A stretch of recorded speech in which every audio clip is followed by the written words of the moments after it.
The silence that followed the pastor's words was heavy, sacred, a silence I was about to break. When I stood, a murmur rippled through the church like a wave of poison. I felt hundreds of eyes on me, each glance a nail. The air, once fragrant with the white lilies on the altar, suddenly felt funereal. They didn't see a woman. They saw a caricature, the ex-wife, bitter and unhinged, come to ruin the happiest day of the man who had left her. My ex-husband, Ethan, shot me a look of pure fury. The disappointment on his face was real, but the rage was even greater. Beside him, Chloe, the bride, put on the most perfect performance of a victim, a delicate hand covering her mouth, her eyes wide with shock and false innocence. She was a brilliant actress, but I knew her script by heart. I walked down the aisle, one step at a time. My heart wasn't racing. My hands weren't sweating. They expected a hysterical scene, perhaps tears, screamed accusations, but I felt nothing but a cold purpose, the cutting clarity that only comes when you have nothing left to lose. I wasn't there to beg for Ethan's love. I was there to execute a sentence. They saw me as the monster who came to destroy a fairy tale. They had no idea I was the only hero in that hall. This story will shock you. To make sure you don't miss a single twist and the coming judgments, subscribe now and hit the bell to become part of our exclusive jury. Hero, what a joke. To the world, and especially to the audience in that church, the word that defined me was another, a far more convenient one, whispered at family dinners and in hurried coffee shop conversations.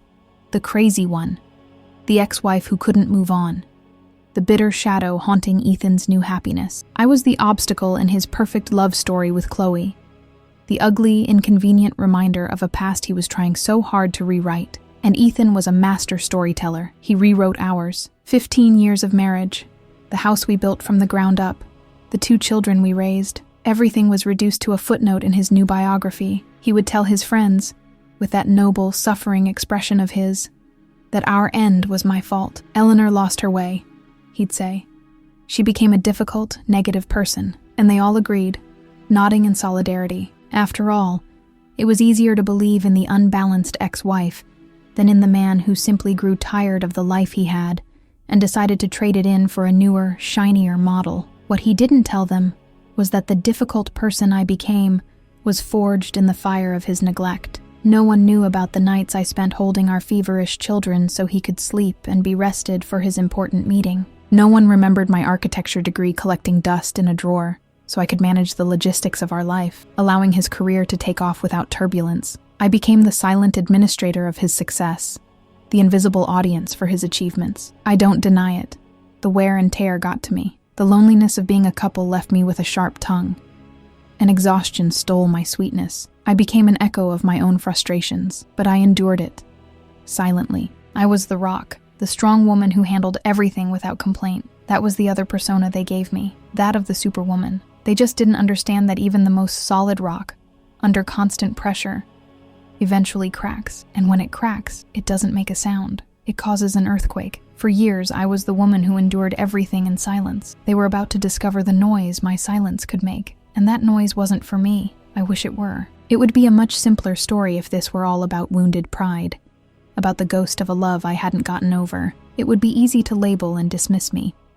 But the truth was far more dangerous. My target was never Ethan's heart. The love I felt for him had turned into companionship years before it dissolved into a bitter dust of disappointment. I had already mourned the end of my marriage in the silence of my bedroom, night after night, until there were no tears left. This war wasn't to reconquer lost territory.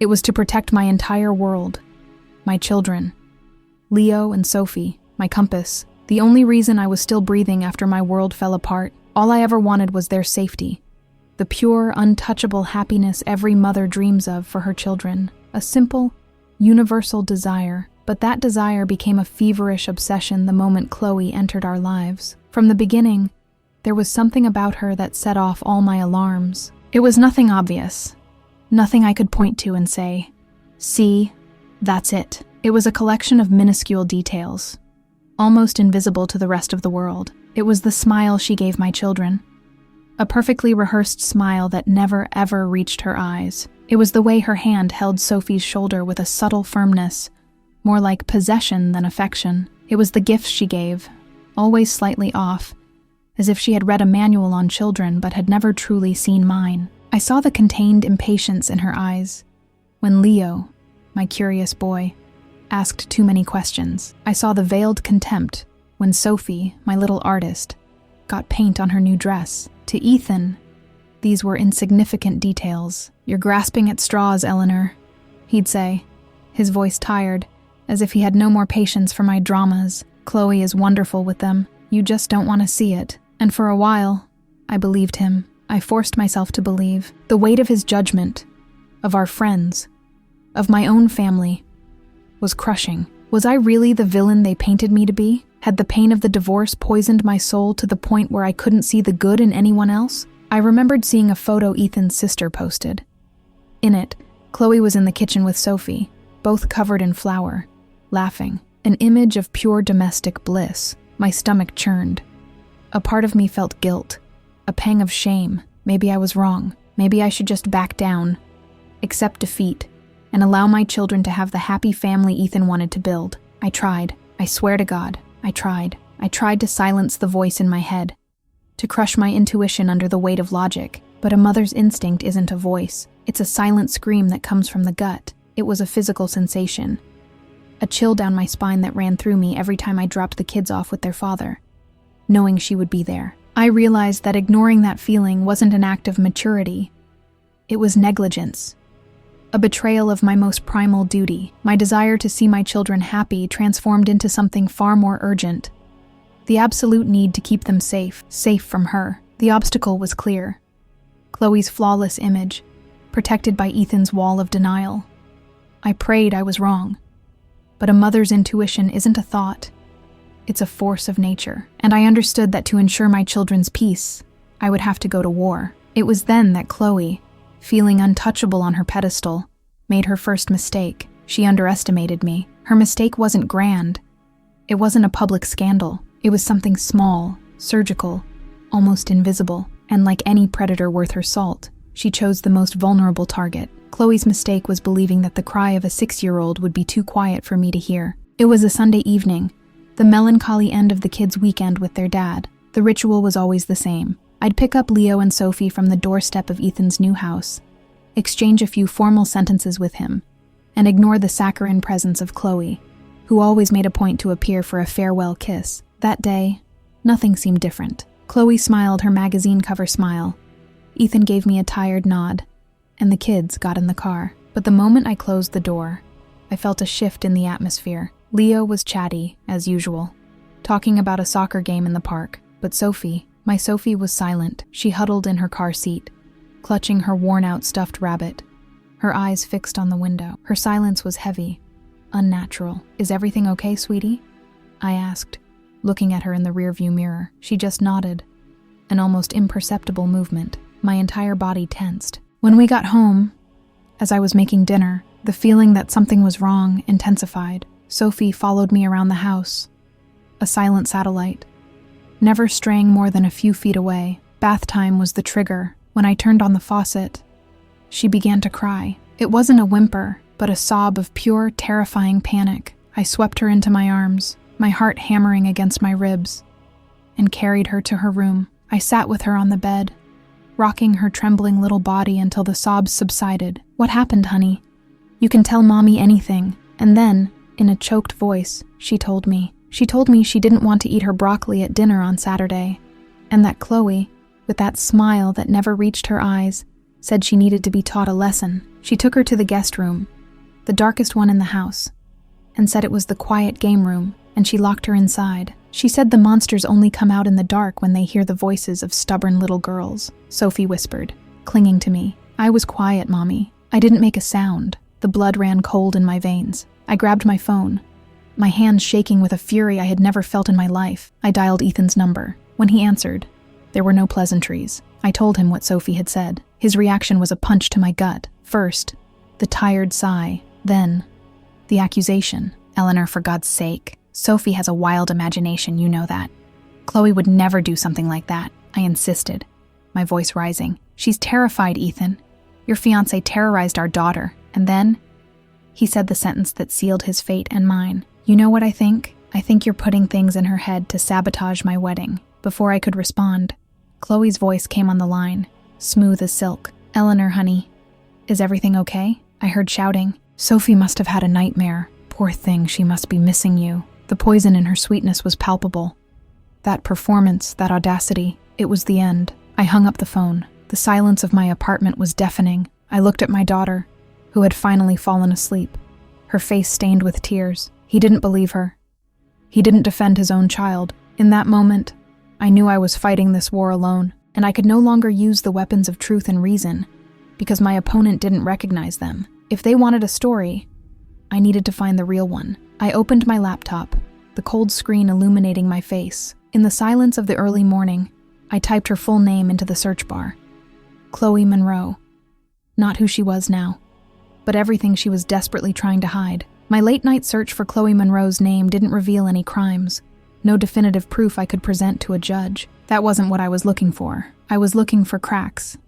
And I found them. I found old profiles on forgotten social networks, with lists of friends and jobs that didn't match the impeccable life story she told. I found a gap of almost 2 years in her professional history, a black hole she filled with a vague story about caring for a sick aunt. They were pieces of a puzzle that didn't fit, fragments of a carefully edited identity. It wasn't enough to prove my theory, but it was enough to fuel my certainty. It was the smell of smoke that told me that, somewhere, there was a fire. I knew a phone call wouldn't work. Ethan's voice became a steel wall over the phone. I needed to look him in the eye.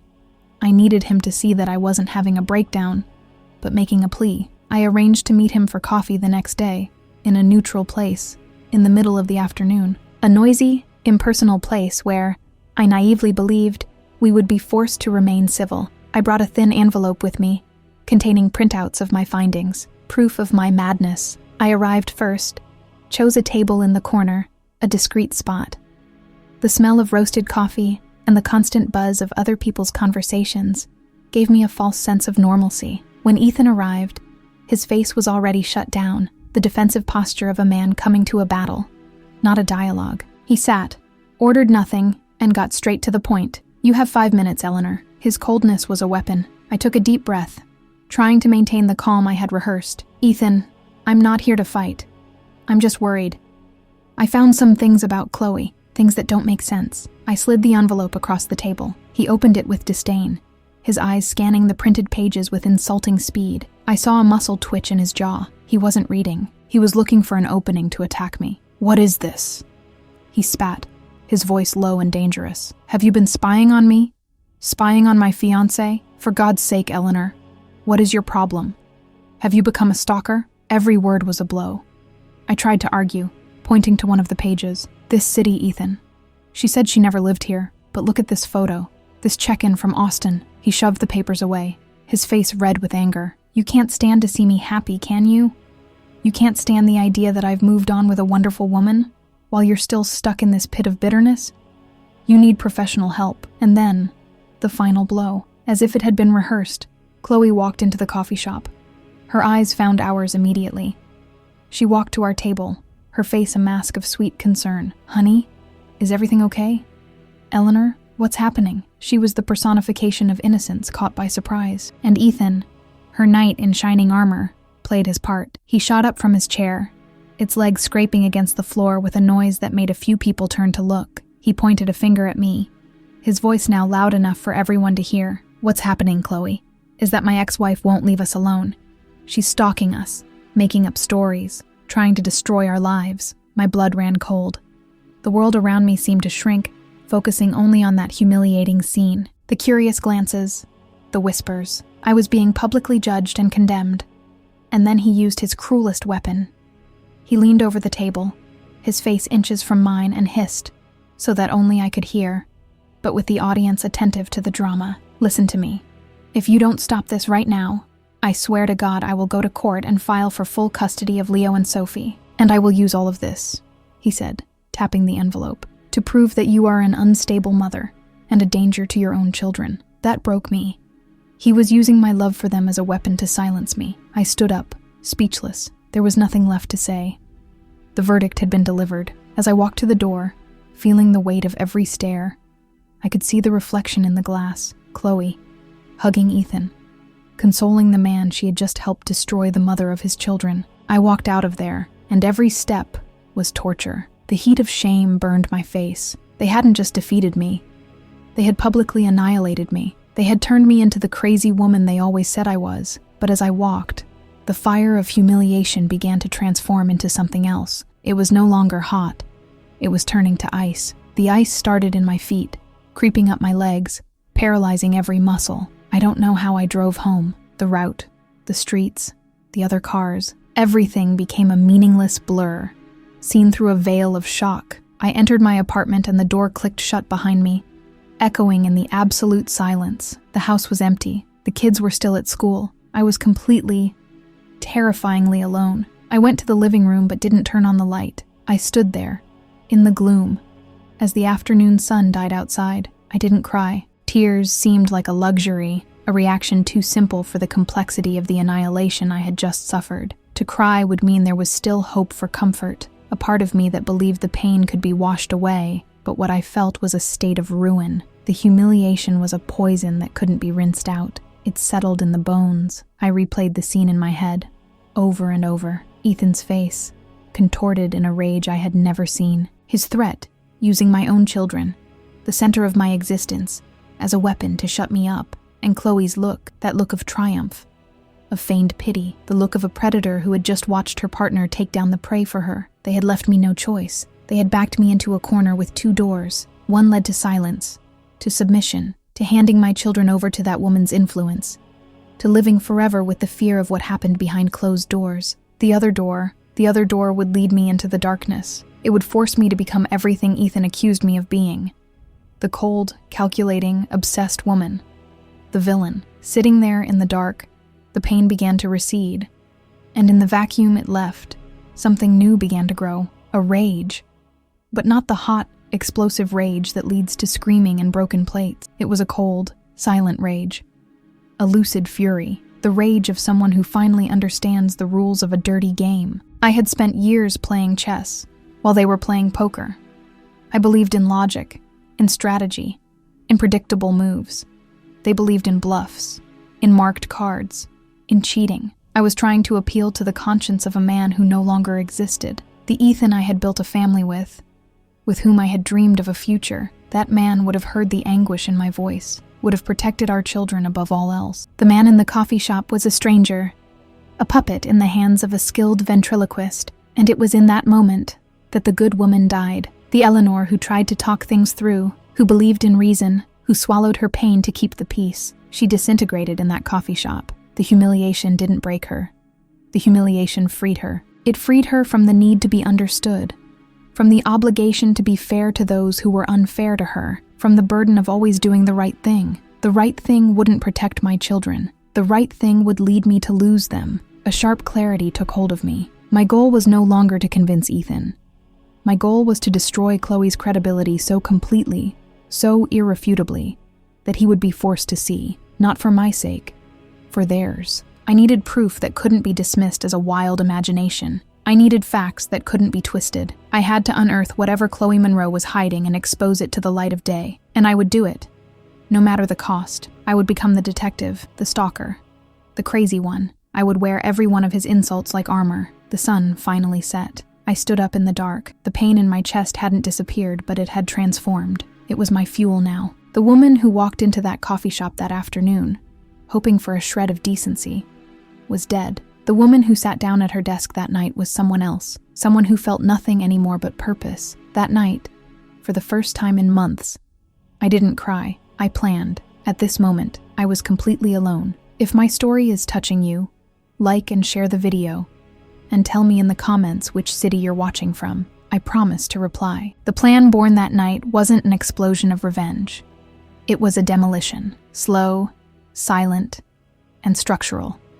And every demolition begins with a careful study of the building's foundation. Chloe's foundation was her story, the flawless narrative she sold to the world.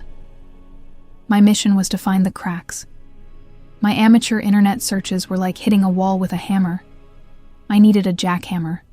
I needed a professional. The next day, I did something the old Eleanor would never have considered. I went to the bank and withdrew a considerable sum of money I had been saving for years to get a professional certification. The architecture degree I swore I'd one day rescue from the drawer would have to wait. I sacrificed my future. Again. But this time, it wasn't for Ethan. It was to save my children from him. With the cash in hand, I arranged a meeting with a private investigator I found on an online forum, recommended for her discretion and efficiency. Her name was Evelyn. We didn't meet in a shadowy office, but in a busy bakery, a place so mundane it was the perfect cover. Evelyn was a middle-aged woman with a gaze that saw through facades. I didn't tell her my story of pain and humiliation. Emotions were irrelevant to what I needed. I gave her a file with Chloe's full name, the little information I had, and the 2 loose ends that haunted me. The 2-year gap in her resume, and the unexplained connection to the city of Austin. I want you to find out what she did during that time and who she was when she lived there, I said, my voice firm. I want facts, documents, anything money can buy. She listened without expressing surprise or judgment, just jotting everything down in a small notebook. I'll start with the easy part, public records, she said. Then we dig. While Evelyn dug, I dove even deeper into the digital world. I became an internet archaeologist. The nights became my territory. After Leo and Sophie were asleep, I would sit in front of the computer, the only light in the house coming from the screen that had become my battlefield. I learned to use advanced search tools, to track deleted profiles and cache archives, to create fake accounts to infiltrate groups of former residents of the neighborhoods where Chloe had lived. It was painstaking work, tedious and frustrating. For every small clue I found, an old photo she was tagged in, a vague comment from a distant cousin, I hit dozens of dead ends. There were nights when exhaustion defeated me, and I wondered if Ethan wasn't right, if I wasn't just drowning in a paranoid obsession. But then, Evelyn's first report arrived, in a plain brown envelope with no return address. I opened it with trembling hands. They were facts, cold and direct. First, the sick aunt, the alibi for the 2-year disappearance, was not only alive, but in perfect health in Switzerland. First lie confirmed. Second, Austin. Chloe hadn't just visited the city. She lived there for 8 months, working as a private nanny for a wealthy, influential family, the Cohens. And strangest of all, a few months after Chloe left the job, the entire family had abruptly moved to Canada. It was more than a crack. It was a pattern. She entered a family's life, and the family fell apart. With the name Cohen in hand, my search became surgical. I found the mother's profile, Sarah Cohen, on a social network. It was private, but her profile picture showed a woman with a sad smile, next to a boy who looked to be about Leo's age. My heart raced. I felt an immediate connection to this unknown woman. I felt she had a story to tell. I needed to reach her. That's when Evelyn's second envelope arrived. It was thinner than the first. Inside was a single sheet of paper, a copy of a police report, filed at the 3rd Precinct in Austin. Sarah Cohen as the complainant. Subject: child abuse. Victim: her 7-year-old son. Accused: Chloe Monroe. The case had been closed due to lack of concrete evidence. The word of a child against that of a charming nanny, but the record existed. The stain was there, indelible, documented. I held that paper, my heart pounding in my throat. The weight of that sheet was that of a weapon. Another mother's story, another child's fear. There, in black and white, was the proof that my instinct wasn't madness. The crack I had been looking for had become an abyss. I had my truth. The first step of the demolition was complete. Now it was time to change tactics. The silent investigator had to die, so the patient actress could be born. The woman who stored that police report in a safe place was not the same one who had been humiliated in the coffee shop. The pain had been the chrysalis. What emerged was something different, something with wings of steel and a flight plan drawn with military precision. The first phase of my operation, intelligence gathering, was complete. The second phase required a skill I didn't know I possessed, that of an impeccable actress. My first move was to call Ethan. He answered with a voice heavy with impatience, clearly expecting another barrage of accusations. The surprise in his silence was palpable when, instead, he heard my voice, calm and slightly trembling, rehearsed to sound defeated. Ethan, I called to apologize. The pause on the other end of the line was long. I could almost hear him trying to process it. I continued, following the script I had spent the night memorizing. You were right. I wasn't handling everything well. The humiliation at the coffee shop made me see things clearly. I was acting out of pain, out of bitterness, and I took it out on you. And on Chloe. It wasn't fair. I just want what's best for our children, and if what's best for them is to see their father happy, then I want you to be happy. Every word was a polished lie, a poison served in a crystal goblet. My internal monologue was a cold counterpoint to my performance. Drink it up, Ethan. Drink every drop of my fake redemption. Believe in the weak woman you need me to be. And he drank. The initial suspicion in his voice gave way to a smug relief. I knew you'd come to your senses, Eleanor, he said, patronizing. I'm glad you finally moved on. He had taken the bait. From that day on, I became the personification of maturity. I changed the way I talked about Chloe with the children. When Leo mentioned an outing with her, instead of my tense silence, I would offer a, "That's great, honey. I'm glad you had fun." The words left my mouth, but my eyes saw the police report tucked away in my drawer. I knew that every positive report the kids brought back to their father was another brick in the facade of the well-adjusted ex-wife. The acid test came 2 weeks later. I was at the school gate, waiting for Sophie when I saw Chloe. My first instinct was to retreat, but the new Eleanor, the actress, saw an opportunity. I walked toward her with a restrained smile. She saw me and her body stiffened. Her eyes were wary, like an animal expecting an attack. "Chloe, hi," I said, my voice soft. "I just wanted to say that I'm sorry for how I acted. I was wrong." The confusion on her face was my first small victory. She stammered something about, "It's okay. Water under the bridge." I went further. "The dress you wore at the engagement party. I saw the pictures. You looked stunning." As I praised her choice, my brain was calculating the days until her wedding. I looked you in the eye and saw the fraud behind the mask, and you looked at me and saw only the fool you thought you'd defeated. Perfect. The change in my behavior threw them off balance. Ethan relaxed, believing he had won the Cold War. Chloe, on the other hand, became even more vigilant. My surrender didn't make sense to her. An enemy who screams is predictable. An enemy who smiles is a mystery.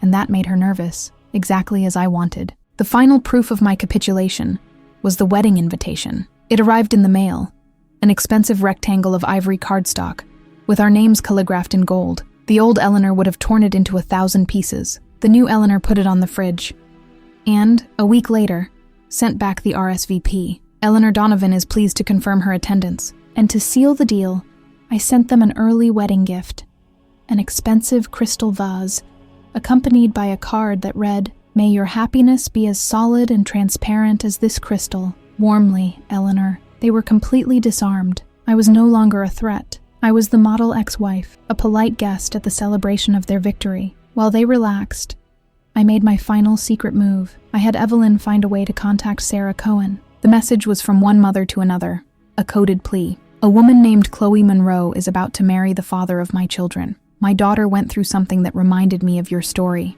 Anything you can do to help me protect my children will be an act of solidarity I will never forget." Sarah's reply came 3 days later, a video file. The invitation was still on my desk.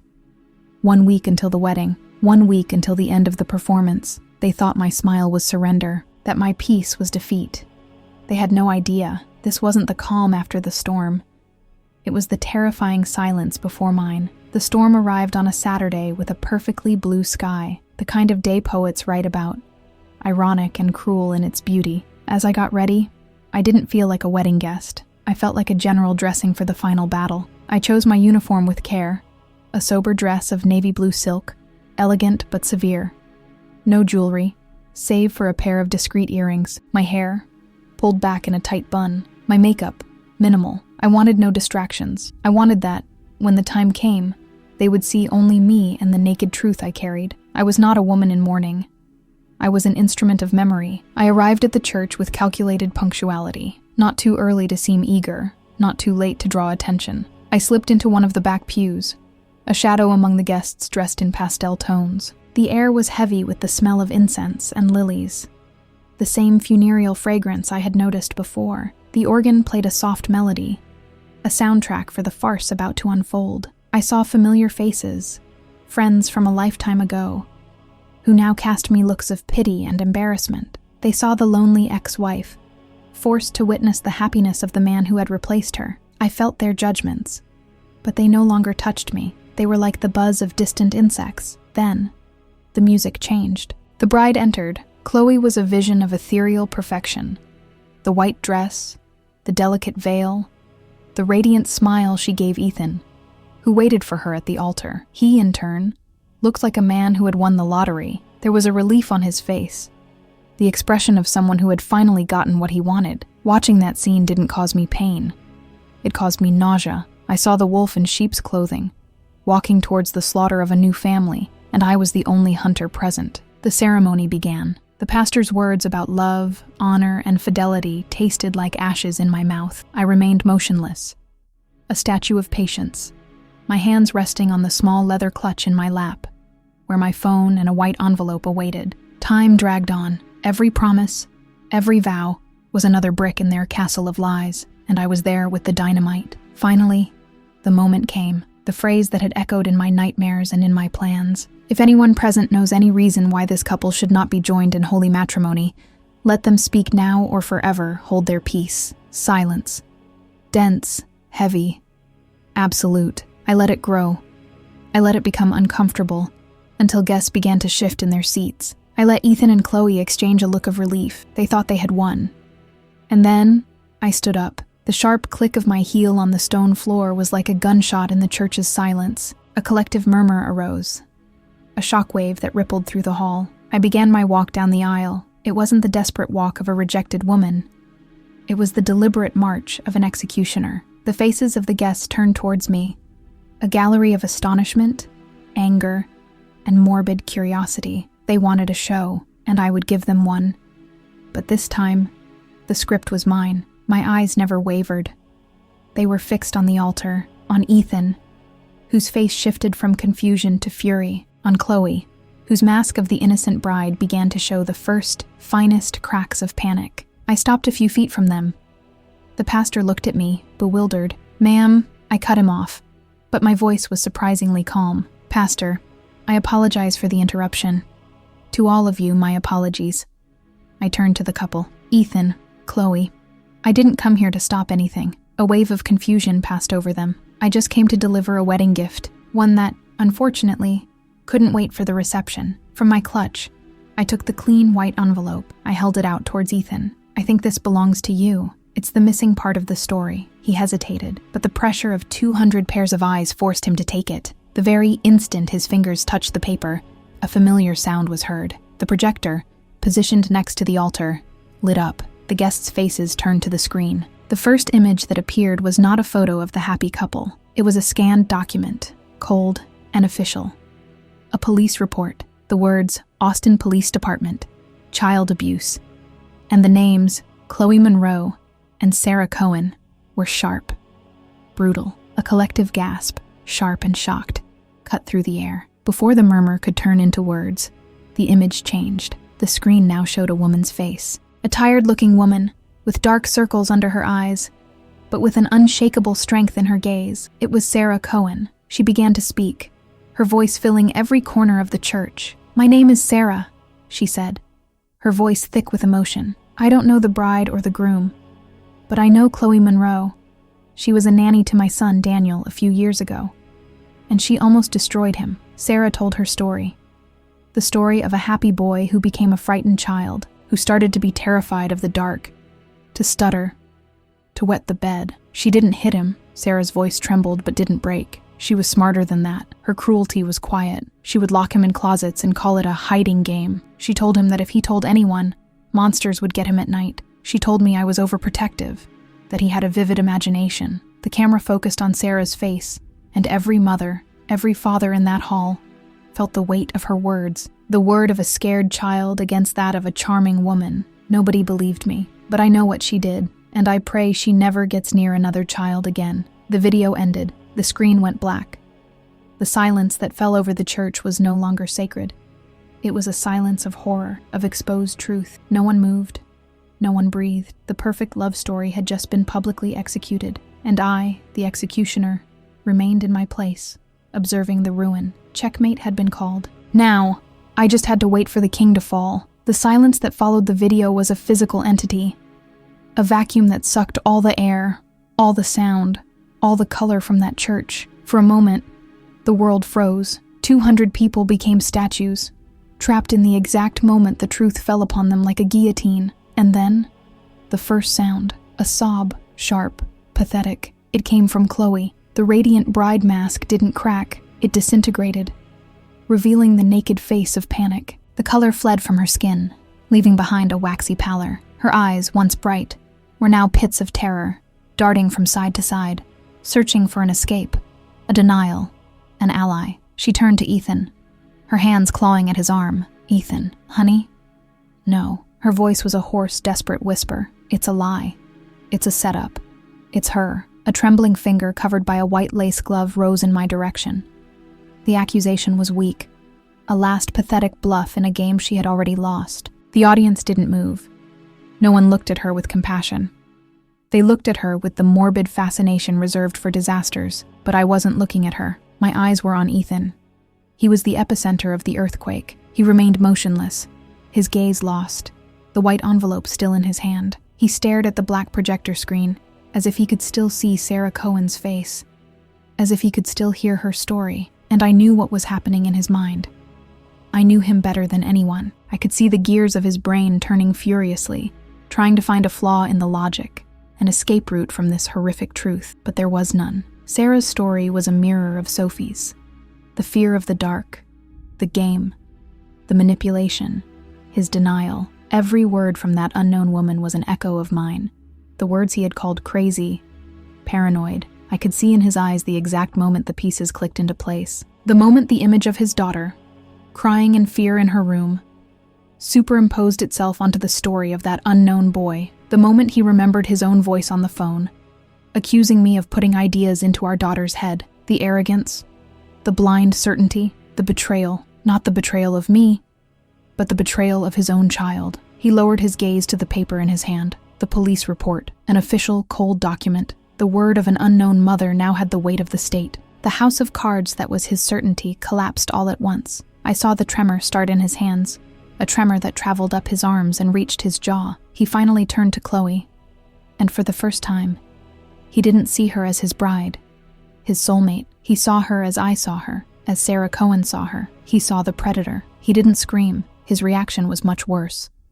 It was a whisper. "Chloe." Her name left his lips not as a caress, but as a sentence. There was a question in his voice, but there was also the answer, an answer of horror and disgust. He took a step back, away from her, as if her touch could burn him. The gesture was small, but to everyone in that church, it was as loud as thunder. It was the end. The silence was then broken by the murmur of the guests. The initial shock gave way to gossip, to scandal. I saw Ethan's mother, a woman who had always treated me with cold cordiality, bring a hand to her mouth, her face pale with shame. Her eyes met mine from across the church, and for the first time, there was no judgment in them. There was horror.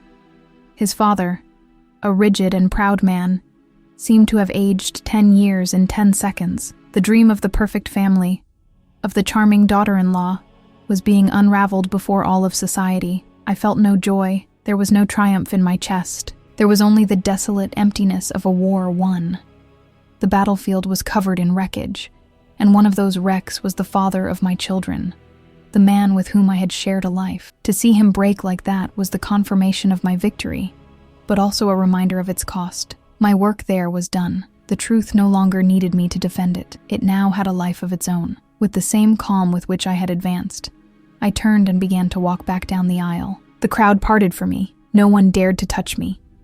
No one dared to meet my gaze. I was no longer the crazy ex-wife. I was something they couldn't define, something to be feared. At the church door, I stopped and looked back one last time. The scene was a Renaissance painting of ruin. The bride, a statue of shame on her pedestal of lies, finally alone. The guests, a formless mass of whispers and shocked glances. And Ethan, he wasn't looking at her. He wasn't looking at anyone. He was looking at the floor, his shoulders hunched under the weight of his own colossal failure, as if searching for the wreckage of his soul. I didn't destroy a wedding. I forced a man to face the monster he was about to sleep with. In their shocked silence, my version of the story, my children's version, had finally been heard. The sound of the church door closing behind me was the loudest final word I have ever heard. I didn't run. I just walked, feeling the afternoon sun on my face, a warmth that couldn't penetrate the ice that had settled in my soul. I got into my car and sat there in silence for a long time,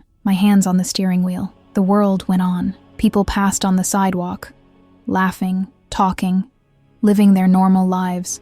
oblivious to the detonation I had just caused. I didn't feel the euphoria of victory. I didn't feel the satisfaction of revenge. What I felt was the deep, hollow silence that follows a great explosion. The adrenaline of the battle had worn off, and in its place was only the weight of what I had done. I hadn't just exposed a cruel woman. I had publicly humiliated the father of my children. I had turned what should have been a day of celebration into a memory of indelible shame for an entire family. I had destroyed the illusion of normalcy that my children, despite everything, might still have had. Victory had the bitter taste of ashes, and yet, I didn't regret it. In that silence, inside the car, I understood the most brutal and liberating lesson of my life. For years, I believed that being a good woman, a good mother, meant being docile. It meant absorbing pain in silence, putting the needs of others before my own, keeping the peace at any cost. I confused submission with strength. Society taught me that a strong woman is one who endures, who forgives, who understands. What a great lie. The humiliation in the coffee shop didn't just forge me into a villain. It taught me the true definition of strength. Strength is not enduring the unacceptable. It's drawing a line in the sand and saying, "You will not cross this." Strength is not forgiving someone who repeatedly hurts you. It's removing that person from your life. And a mother's strength, that is a force of nature, something that doesn't play by the rules of civility. It's a primal, animalistic force. It's the lioness who doesn't hesitate to tear the throat of the hyena that approaches her cubs. I spent months trying to be reasonable. I tried using words, logic, emotional appeals. I tried to warn Ethan with the politeness of someone pointing out a small flame, hoping he would put it out, but he didn't see the fire. He only saw my hysteria. The lesson was, when your house is on fire and the fireman refuses to believe you, you don't try to convince him. You cause a flood. You do whatever it takes to extinguish the flames. They cast me as the villain. They called me crazy, bitter, vengeful. At first, I fought against those labels. Then, I realized they were a weapon. If the world wanted to see me as a villain, I would use the fear and discomfort that image provoked to my advantage. The villain doesn't have to be likable. She doesn't have to ask for permission. She doesn't need to justify herself. The villain simply acts. I embraced the darkness they assigned to me and turned it into a shield and a spear. It was the only language they understood. That day, I learned that society gives you many names, but the only one that matters is the one you answer to when your children call for you at night, afraid of the dark. They called me a villain. I prefer to think I became a guardian, and a guardian doesn't care about the screams of those trying to storm the gate. She only cares about keeping what's inside safe. The war was over, but every war has its consequences, its refugees, and its victims. The first victim of my war was, naturally, the wedding. It wasn't postponed. It was annihilated right there, at the altar. The lavish reception never happened. The honeymoon in the Maldives was canceled. The gifts were returned. The shame, however, was the one item that couldn't be refunded. And Chloe, the architect of that ruin, became a ghost. Faced with the irrefutable truth, she didn't fight. She didn't defend herself. She disintegrated. I learned weeks later that very afternoon she packed her bags and vanished from Ethan's life. From the city. From everything. Like all frauds, once exposed to the light, she simply ceased to exist. There was no legal justice, no trial. Her punishment was public humiliation and the need to run, forever looking over her shoulder, afraid her past would find her again. For Ethan, the consequences were deeper. He couldn't run.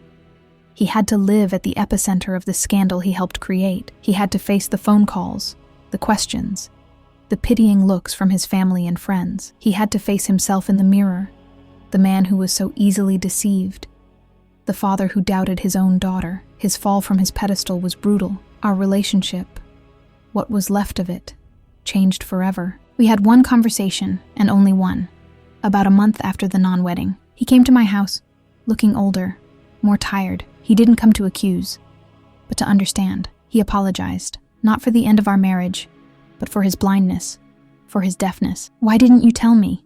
he asked, his voice low. "I tried, Ethan," I answered, without anger, only with the weight of the truth. "I tried in every way I knew how. You just weren't ready to listen. Today, we are not friends. The wound is too deep for that, but we are parents, better parents perhaps." He has never again questioned my instincts, never again doubted a concern. He visits the children, and in his eyes, there is a new humility, a permanent sadness. He learned his lesson the hardest way possible. The trust between us was destroyed, but in its place, a fragile respect was born, forged in the fire of truth. And me, I survived. More than that, I thrived. Life after the storm is calm. The constant hypervigilance, the feeling that I had to protect my cubs at every second, has dissipated because I eliminated the threat. Leo and Sophie are lighter, happier. Sophie is no longer afraid of the dark. Leo is back to being the curious, chatty boy. Without the weight of attention he didn't understand but could feel. They are the loud, living proof that I did the right thing. I didn't have to explain the sordid details of what happened to them. One day, when they're older, maybe I will. For now, all they know is that Chloe went away, and that Mommy's house is a safe place. And that is enough. I didn't look for a new love. I learned that my priority was to find myself again. I unearthed my old architecture projects, opened a small office at home. I started designing again, creating. The woman who had become the invisible administrator of someone else's life was finally building something for herself. We no longer have the picture-perfect family. The photos in the frames have been put away. What we have is something stronger, a fortress, built on foundations of truth. And every night, when I hear the genuine laughter of my children echoing through the house, the laughter I rescued from silence and fear, I know I paid a high price, but their peace is priceless, and that peace finally has become my own. And now, my story ends, but your judgment begins. I have presented myself before you without filters, without masks. I have opened my scars and shown you the journey that transformed me into the woman I am today. To the world, to those who were in that church, my story is simple and condemning. I am the ex-wife who, blinded by jealousy and bitterness, committed the unforgivable act. The villain who destroyed a wedding out of pure revenge, publicly humiliating the father of her children in the process. That is their version. An easy version to swallow, one that fits perfectly into the stereotype society loves. But you have heard the other side, the other version. The version of a mother who smelled the smoke before anyone saw the fire. A mother who saw a real danger in the eyes of the woman everyone called an angel. You witnessed my attempts at dialogue, my appeals to reason. You saw how I was silenced, called crazy, and finally, cornered with the cruelest threat of all, that of losing my own children. I didn't start this war, but when my family became the battlefield, I decided I would end it, no matter the cost. I used the weapons they gave me, the inconvenient truth, and the courage to become the storm they so feared. Now, I place my case in your hands, the jury. I ask you the question that has echoed in my mind since that day. Where does the revenge of a wounded woman end? And where does the protection of a lioness mother begin? To ensure the absolute safety of a child, is it permissible to destroy the happiness of an adult? Was I a necessary villain, or just a broken woman who went too far? I don't ask for your acquittal, nor for your pity. I only ask for your verdict. Leave your sentences here in the comments. I want to read every one of them. And if you believe that every story has more than one side, that behind every woman judged as a villain, there is a powerful truth waiting to be heard, subscribe to the channel. The next trial is about to begin.